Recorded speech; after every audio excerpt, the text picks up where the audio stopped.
blame somebody, mga kapatid. Hallelujah. Wala kang ibang gagawin, mga kapatid, kapag ang kaluluwa mo, mga kapatid, ay hindi konektado sa ating Panginoon. Wala kang ibang ginagawa kundi mag-complain, sisihin yung ibang tao, mga kapatid. Yan po yung nangyayari talaga. Pero kung ikaw po ay mayroong tinatawag na malakas ang spirito mo, hallelujah, ang ugnayan mo sa ating Panginoon, wala kang sisisihin, mga kapatid. Iniisip mo, kalooban ng Diyos yan. Nangyari yan with a purpose. Ganyan po ang buhay. Amen po ba? Hallelujah. Kaya huwag kang basta sisi ng sisi. Kapag sinisisi mo yung sarili mo o sinisisi mo ibang tao, ibig sabihin, may problema ang spirito mo. Amen po ba? Hallelujah. Glory to God. Hallelujah. Hallelujah. So dito, mga kapatid, sabi niya, you need to build your spirit, man. You can strengthen your spirit by speaking in other tongues. Praise God. Hallelujah. So ito na po, mga kapatid. Praise God. Jude chapter 1 verse 20. Basahin po natin to. Jude chapter 1 and verse 20, mga kapatid. 1 and 20, sabi niya rito, praise God. This is the importance, mga kapatid.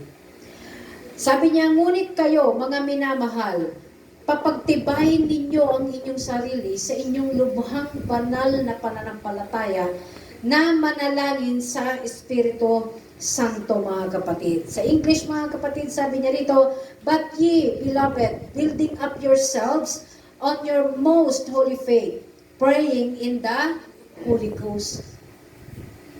Praying in the Spirit. Praise God. Okay, next, 1 Corinthians chapter 14, verse 4. Okay, 1 Corinthians chapter 14, verse 4. Okay, ano sabi niya dito, mga kapatid? Ang nagsasalita ng wika ay nagpapatibay sa sarili. Ngunit ang nanguhula ay nagpapatibay sa iglesia. Okay, so ito pong speaking in other tongues, praise God. Ito po ay kayo pong nakikipag-usap niyan sa ating Panginoon. Meron pong tinatawag na gift of interpretation. Okay? Halimbawa, Sister Joyce, meron siyang gift na i-interpret yung sinasabi ni Sister Belaine. So, si Sister Joyce, kinakailangan niya yan sabihin sa kongregasyon kung ano yung sinasabi ni Sister Belaine. Para ano? Para mapalakas yung mga kapatiran.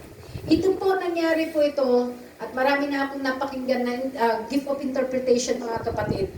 Most mga kapatid na napapakinggan ko na ako po ay nasa Canada.